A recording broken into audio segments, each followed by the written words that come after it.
Hello, everyone, and shalom. My name is Sifu Avi, and it is an honor and privilege to be here with all of you again. We are going to continue with our white belt techniques, and today I'm going to introduce a technique, or as I like to refer to it, as it is an application. And the application is referred to as revolving hammer. Now, there are many different Kempo systems that may have a self-defense technique that is referred to as revolving hammer. But in Chinese Dragon Kempo Kung Fu, I use it as an application that we can insert into many different self-defense techniques. The reason it's called revolving hammer because sometimes it looks like the old ball and chain from the medieval times, a weapon that they used to use that goes back and forth as it flares back and forth like that. And we're using our arm, our back fist, and this part of our hand, the hammer part. So we have the back fist, the hammer, and you can see my thumb is tucked in nice and tight, and it's going to revolve back and forth like this, back and forth. But we also are going to throw in an elbow strike. And the elbow strike is a thrusting elbow strike like this. You can take your hand over just like this and thrust it in. Height, height, height, height.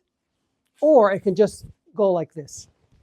I have a tendency to just thrust the elbow that way because I'm going to use my opposite hand to protect my ribs. Hit, hit, hit, like that. In some of our forms that I introduce to you later on, you'll see my hand, one hand coming over my fist as I thrust. But in a self-defense technique, oftentimes it's just, that's it. And you protect your ribs. Okay, so let's get started. So the first part of this application is a thrusting elbow strike. And it goes directly into, we mentioned before, into the part of the solar plexus, or right here, there's a little articulation of a bone called the xiphoid process. I know this from as a speech and language pathologist. We study everything from here up. And this little articulation also is, if it gets hit, you're in enormous amounts of pain. If you thrust your elbow into somebody's solar plexus, they're going to double over.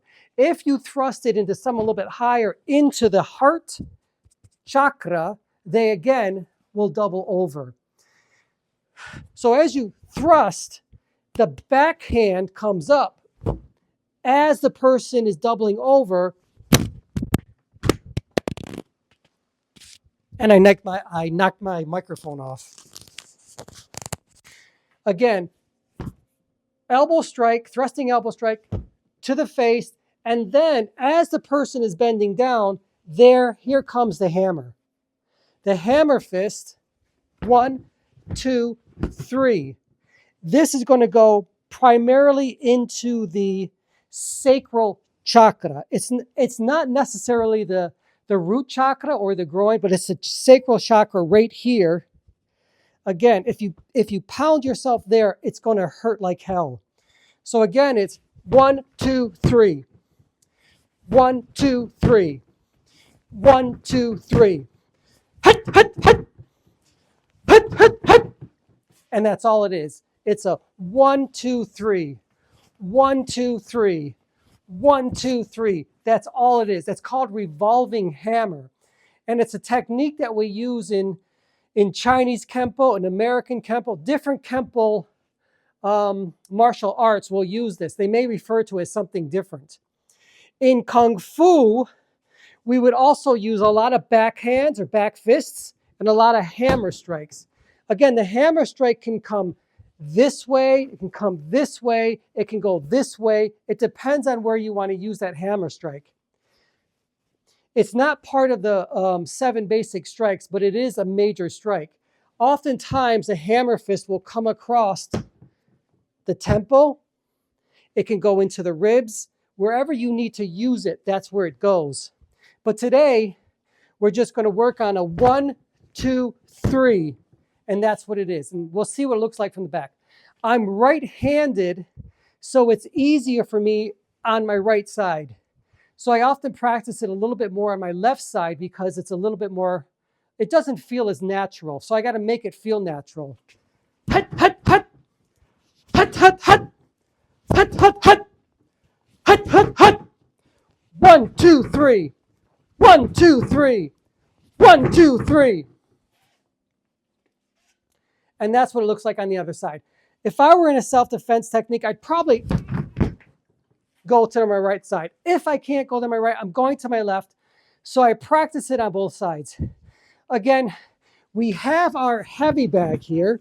I'm going to do a little bit of a plug here. My Century Weave Master XXL heavy bag. And you can hit this thing as hard as you want.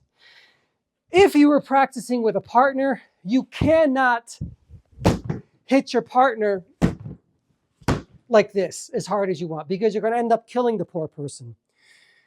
So we use a heavy bag and we can hit it as hard as we want. That's why we have a heavy bag. And of course, heavy bags don't hit back because they're not supposed to hit back, as someone had once said. So we use this to practice our motions. And of course, I just did a side kick. We're going to add that low side kick into this technique. Okay, so again, revolving hammer, 1, 2, 3, thrusting elbow strike, back fist, hammer strike. We're going to finish it with a low side kick, and then we just check and we pull out. 4 different strikes, 1 application, and we use this application in many different self-defense techniques. Again, let's do it again. So we come, thrusting elbow strike, back fist, hammer fist, low side kick, get out. Now, you may not need all of that. But in American Kempo, sometimes there are 10 different strikes. Do you need them all? Maybe not. But it's good when you're working with all these striking motions, and because one of them is going to do it. Again, I've mentioned before in Ishinryu karate that I used to practice also, they were 1 strike, 1 kill, and that's really true. Sometimes it's just 1 strike, and that's all you need. But we're practicing motion. We are becoming one with the motion. That's what we're doing. So when the time comes, God forbid, you need to use your Kempo, your Kung Fu, it's there for you. And I want to speak just quickly about some of the philosophy behind this as well. Again, motion, movement, thrusting elbow strike, back fist, hammer fist, low side kick, low side kick, low side kick. That's all it is. Low side kick, low side kick, low side kick, low side kick. Many times in Kempo, we'll finish with some type of low side kick. Many times, at least in my system of Chinese Dragon Kempo Kung Fu, we're going to finish with a low side kick or back kick, or I'll do that. It's called a looping roundhouse kick, just for good measure. You don't have to, but it's just part of the system that I developed, and it's a part of a lot of different Kempo systems as well. Again, today I'm wearing my gi. I actually have my Kempo gi on. These pants are actually Kung Fu pants, but the gi itself is actually, this is really a judo gi. I've told you that before, and my belt. I wear this because sometimes I want to feel the energy. I like to feel the gi itself. And when you wear the gi, when you put it on, you become that energy.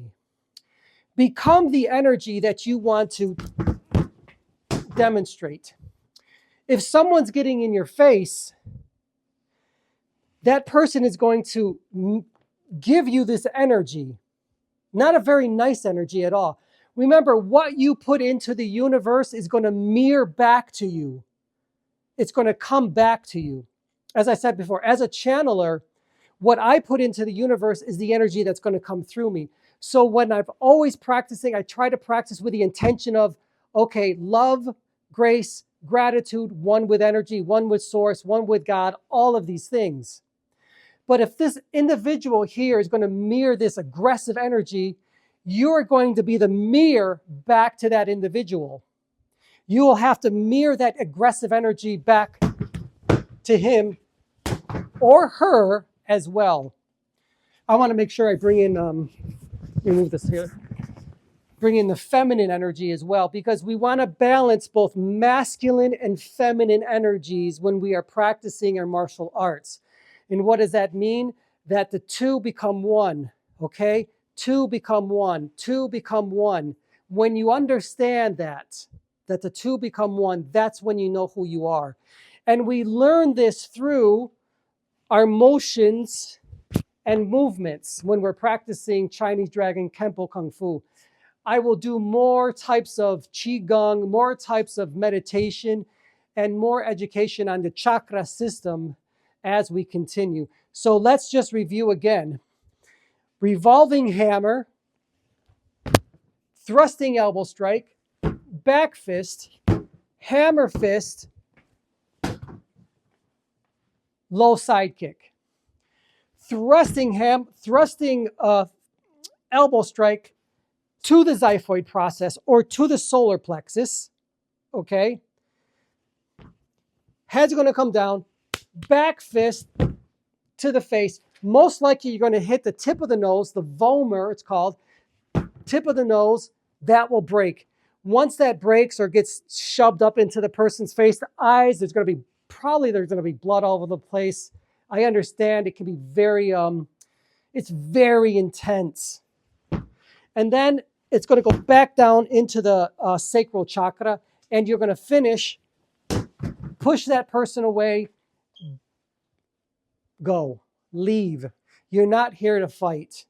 That's not why we do self-defense. We're not in a ring sparring. If you want to spar, you have to be with somebody. You have to be in maybe a martial art or some type of place where you can spar against somebody. And I always recommend that because it really does help your skills a great deal. Self-defense skills are not fighting skills. You don't go into a fight thinking that you're going to use all your self-defense when you're in the ring. It doesn't work that way. Fighting skills are specific to sparring. Self-defense is specific to being attacked. That's how it is. There are no rules in self-defense, okay? You can pick up a bottle and break someone over the head with it. Whatever it is, there are no rules. In sparring, in MMA, there are rules. Self-defense, no rules whatsoever. Okay. I think that's good for now. This is the, again, this is another lesson under the white belt. Again, revolving hammer. And I am Sifu Avi. It is great to be with all of you. I enjoy teaching. It is my passion to teach martial arts. And stay in the vibration of love, grace, gratitude, and peace. And share those qualities of a human being with others. Shalom.